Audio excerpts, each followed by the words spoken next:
back to my channel. I hope that you're doing well. Welcome to the video and welcome to November's TBR Tarot video. It is November and it feels like November. I feel like every other month I'm like, wow, how did we get here so fast? Thank God. We're almost to the end of the year. It has been a wild month. As many of you guys know, I was pregnant in October and I did have my baby boy. So it's been a whirlwind of a month. I don't even know what happened. I blinked, it was over. I'm glad it's over. I needed October to be in the past and I'm happy to be into November, the last fall month, bordering on winter/Christmas, and just hopefully reading some good books. I'm not going to put too much pressure on myself to read just because this is a very transitional time for me. I have a lot going on, but I do definitely want to hopefully read some good books. I have a few things that I have in the works, like my plans. We'll see if the TBR Tarot Gods are working in my favor this time around, but I'm definitely curious to see what I'm going to be reading for the month of November. And then of course, if you've never seen a TBR Tarot video from me, I use the Fairy Loot Tarot cards. Each card has an assigned prompt and I use that prompt to pick a book off of my TBR. There are some different rules that go along with pulls for each month. And then if I don't complete my TBR from the month prior, I do pull a punishment. And if I complete it, then I pull a reward.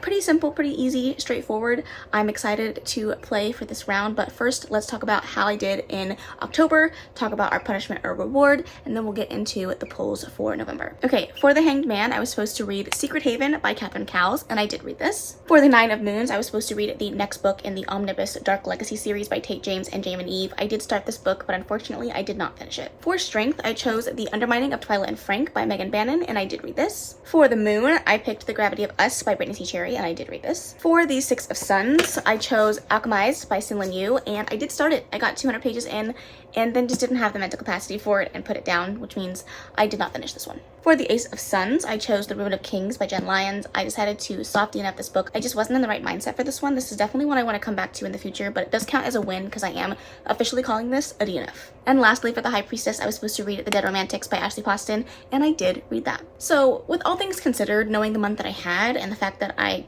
had a whole baby, I at least started every book on my TBR for the month, but I did not finish it. So I am going to take a punishment. No big deal. I don't really care what the punishment is, even if it's the worst punishment in the pile and I have to read double my pulls, that's fine. Whether or not I get to them, we'll have to see. When I had Orion, I read so much the month after I gave birth because I needed something to do while I fed him or, you know, pumped or did stuff around the house. So it could be a really great reading month for me and it could not. We will definitely have to see. But without further ado, let's pull the punishment and get into the pulls for November.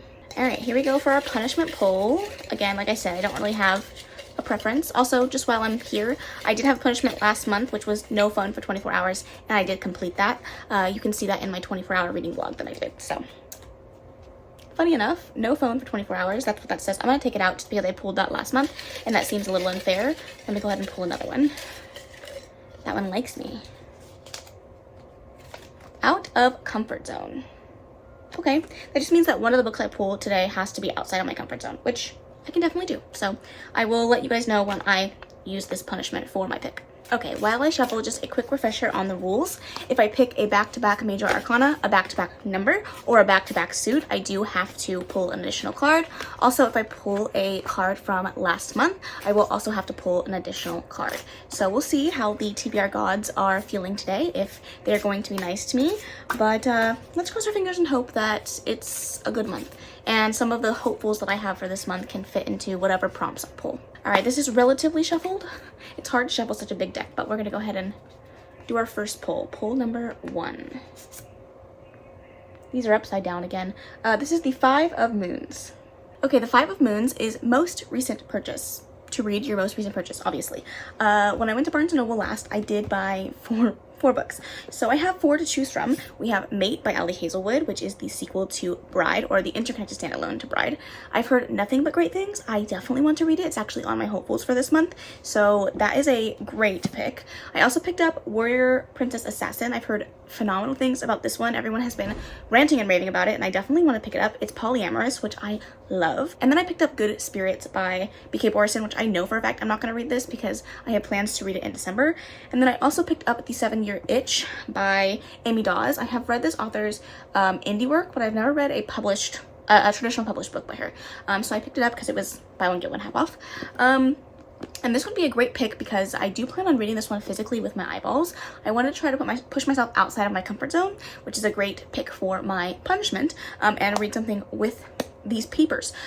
So I'm really between these two, mostly because I really want to read Mate, but I also want to read this one with my eyeballs. So should I pick my out of comfort zone one now in hopes that I can get Mate on later, or should I pick one that I know that I'm excited to read and hope that I can fit on an out of comfort zone that fits better later? I don't know. I'm gonna bank on being able to use this one later. I'm gonna pick this one for my outside of my comfort zone punishment, get it out of the way, less stress, and knowing that I can fulfill this and not be stressed later. So I'm gonna go with The 7-Year Itch by Amy Dawes. I don't know what this is about. It says, alone and looking to bone, loudmouth mountain man seeks fiery woman to grow old with. I might look like a tall, tattooed, bearded Neanderthal, but I like onions. I have layers. Swipe right if you like. A proud cat daddy who catches feelings after direct eye contact. Interesting. I don't know if I'm sold by that little blurb, but I like Amy Dawes and I like her writing, so we shall see. Okay, I'm gonna shuffle for pool number 2. I don't want a 5, I don't want a moon, and I don't want a pool from last month. Let's see. No, let me flip these because I think they were upside down last time. Let's see if I got it right. No, they're still upside down. This is the Queen of Suns. Okay, this is an interesting one that I don't think I've ever pulled, and this is to read a book with an engaging first line. So let me pull some of my hopefuls and see which one I think is going to fit best for this prompt. Okay, I literally pulled every single hopeful that I have with the hopes that one of these will fit for the prompt. So we have a good stack of books here that I could choose from. I have some rereads that I want to do this month because I feel like those will be easier for me to do while I'm, getting back into reading. Here's my stack. So I'm not going to go through each one individually. Well, obviously I am, but anyways, let's get into it. We have Bride. I want to reread Bride before I get into Mate because I've heard that it takes place right after the events of Bride, and it's been a long time since I read this one, so I definitely want to have a refresher. But let's see what the first line is. Oh, I forgot this was signed. That made me happy. Okay. This war of ours, the one between vampires and wares, began several centuries with brutal escalation of violence, culminating in flowing torrents of vari-colored blood, and ended with the whimper of buttercream cake on the day I met my husband for the first time. That was a lot. My brain didn't want to comprehend that. Bride, I don't know about you. All right, Mate. The children have been trained well, not by her family, but by life. Interesting. I like that. Interesting. Okay. Then we have If It Makes You Happy by Julie Olivia. This is the book club pick for the month of November for the Swoony Readers, so I obviously have to read this one. It says, I prepared for today the best I could. Set out a simple black dress, picked up flowers, met with the priest, but telling my family I'm divorced at my mother's wake wasn't on the list. Interesting. Okay. You're next. I'm gonna be careful to what I read because this could be spoilers. Okay, chapter 1, Royce. I know you asked for time, but how much specifically? Just tell me so I can tell the guys to back off and stop stressing. Okay. Not super intrigued by that. Then I have a reread with Quicksilver by Kelly Hart. There's really no need for all this violence. I kind of like that. Okay. All right, this is the prologue of Daughter of No World, another reread for me, and it says, it begins with two souls who find themselves suddenly utterly alone. I love that. I didn't think this is going to be the one that I picked, but I feel like this is the one that I have to go with. So for an engaging first line, I'm going to pick up Daughter of No World by Carissa Broadbent. This is the first book in a fantasy romance series. Kind of Grumpy Sunshine, trainee romance, but also two sides of a different war that are coming together and culminating together to beat this big bad. I really liked this one. It really had very interesting magic. I liked the characters. I liked where the romance was going. It's definitely a slow burn, and it left off on quite a big cliffhanger, and I haven't read the rest of the series. My goal is to start this book and finish the series over the month. So if I'm putting this one on, I'm basically committing to Children of Fallen Gods and Mother and Death and Dawn. So if I can get that on this TBR as well, that would be great, because I want to binge the series like I did with her other series, the Crowns of Nyaxia series, and I really had a great time binging that. So this is definitely one that I want to binge as well, and I'm very excited to pick up the first book again and then continue on with my read through of the series. That took me a long time to pick book number 2, but let's get on to pool number 3. All right, pool number 3. That was crazy. I feel like that took me so long. My brain feels scrambled. All right. Okay. I don't know which way they're going. I feel like every time I pull it, it's upside down. Ah, finally, we have The Lovers. Okay, so the levers is to read any romance, which is perfect because I feel like if all else fails, the thing that I should do is probably get the book on here that I absolutely have to read because I don't know how my reading is going to go in November. So I am going to pick up If It Makes You Happy by Julie Olivia. This is the book club pick for the Swoony Readers, a romance book club hosted by myself, Karina from She Dreams in Words, and Dana from Dana Ella Reads. I'm very excited to read this one. This is a 1977 small town romance, like Gilmore Girls style, fall adjacent, and it just feels perfect for November. It feels perfect for the season, and I've heard nothing but great things. In fact, I watched a reading vlog of somebody that read this recently and gave it 5 stars and said that it was amazing, and I definitely am so excited to pick this one up. I've heard such great things. I cannot wait. I feel like it's going to be absolutely amazing. And if you want to hang out with us for the reading sprint, that's going to be on the 4th at 3 p.m. PST, 6 p.m. EST on my channel. And then the live show is going to be on the 18th. I think the 18th at 3 p.m. PST, 6 p.m. EST on my channel as well. I will leave all the information down below as well as on the screen so that you guys can see it in case I got those dates wrong. Mom brain is for real, so I'll leave it all here in case you guys want to join us for the reading sprints and the live show for If It Makes You Happy by Julie Olivia. Okay, let's do pull number 4. Things are going really well so far. I didn't mention it, whoa, but I do 5 pulls, so we're on pull 4 of 5, and this one came flying out. So we're gonna do this one, and that is the 3 of Sons. 3 of Sons is single parent, and honestly, when I saw this prompt, I got a little scared because I don't really have anything on my immediate TBR that I want to read that fits this trope. However, I did remember that I wanted to reread a lot this month, and there's a book that I have been dying to reread that is one of my absolute favorites and is one of the best single parents I've ever read, and I need to reconsume it and live it all over again. So let me grab that. And the book that I'm talking about is Shadows of You by Catherine Cowles. I love this book so much. I love Catherine so much. I have recently just read Secret Haven, which I talked about earlier. That is her most current recent publish, and I loved it. I loved it so much, and I just need more Catherine in my life. I need to go back and read the rest of her backlist, but for now I'm gonna reread Shadows of You. This one follows Rowan, and it's been so long since I've read this. Rowan and Aspen, and she has had a very tortured past. A lot has happened. So has Rowan. Rowan is very much known as like the town pariah. Nobody likes him, nobody wants him around, and they find solace in each other, and she has a little girl that she is absolutely dead set and fierce on protecting, obviously, and they just have this wonderful, incredible bond that they build together, and the relationship between Rowan and Aspen's daughter is just top tier. I cannot wait to re-experience this all over again, and I just know it's gonna break me again, but like in the best way. I cannot wait. Okay, this is our last and final pull, hopefully, as long as nothing goes wacky. I don't want a Sun, I don't want a 3, and I don't want to pull from last month, and then we'll be done, which feels like this went by so fast. Okay, here we go. Pull number 5. It's upside down again. We have the 3 of Stars. Okay, well, there's that on that. Okay, the 3 of Stars is multiple perspectives, and this is to read a book that has multiple perspectives. I have some ideas.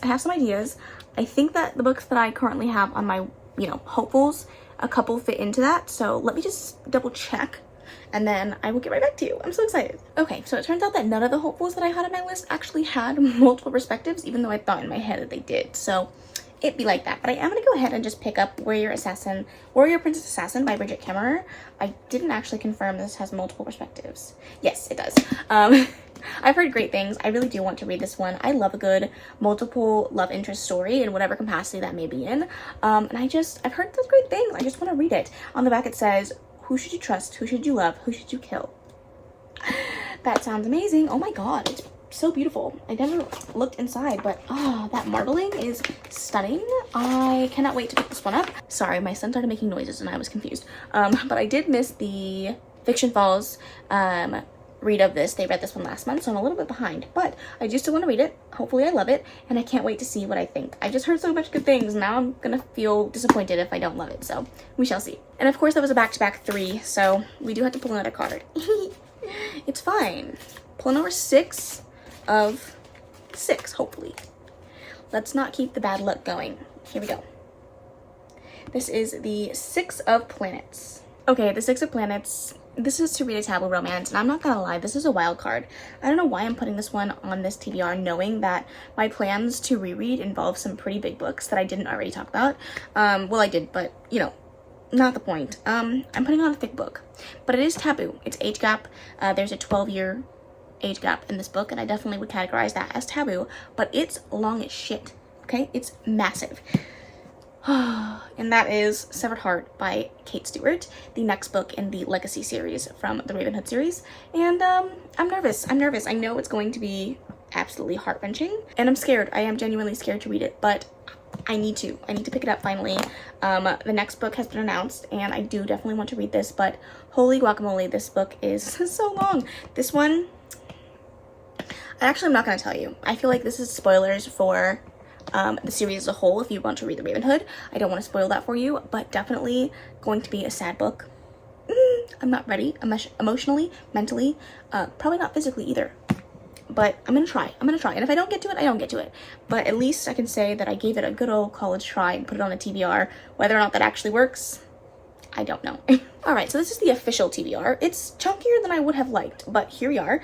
I do have my Out of Comfort Zone Punishment book here at the top. And so, yeah, I'm excited to read these ones. But that being said, the books that I have on my hopefuls list are also really long, so let's talk about those. Okay, so we've obviously talked about it multiple times, but I do want to reread Bride and then read Mate by Ellie Hazelwood. If I can get to these this month, that would be great, but I'm not going to hold myself to it. I would just really like to read those. And then we have Quicksilver by Kelly Hart. I would like to reread this one in anticipation for Brimstone coming out this month, that I would also love to read. Again, chunky, but a reread. So hopefully it won't take me too long. We shall see if that's actually the case when it comes to these rereads, but I'm excited to finally pick back up Quicksilver, and I'm very, very excited for Brimstone. I feel like that's one of my most anticipated releases of the year, and I need it to be amazing. And finally, the last two books that are chunky, but we talked about them, but I would like to binge the series, which is Children of Death and Dawn, and Children of Fallen Gods and Mother and Death and Dawn by Kristen Broadbent, the last two books in the the War of Lost Hearts series. They're massive. They're massive. But again, if I can get to these, great. If I can't, great. No harm, no foul. But I do have intentions of binging. Whether or not that works is up in the air, okay? Because this TBR, once again, is massive. And I never plan for massive TBR. I never do. Yet here we are. Alrighty friends, that is it. That is my TBR for the month of November. I'm very excited to hopefully get to as many of these books as I can.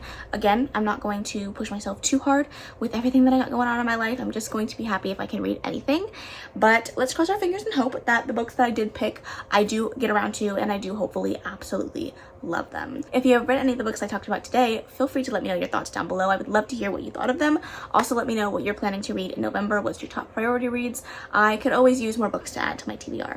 And if you've made it to the end of this video and you don't know anything else to comment, leave any fall emoji as we leave fall in the past and we come to the end of our fall season. But we're gonna make the best of it. I know there are many people out there where fall is over for them. You know, it is officially Christmas. I kind of toe the line. You know, I'm feeling Christmas vibes, but I'm not quite there yet. So leave fall emojis in the comments. But that is the end of this video. I really, really hope that you enjoyed it. If you did, please make sure to give it a big old thumbs up. Don't forget to subscribe before you leave. And of course, leave any comments, questions, suggestions in the comment section below. And I will see you in the next video. Bye! Thanks, baby. Turn it down.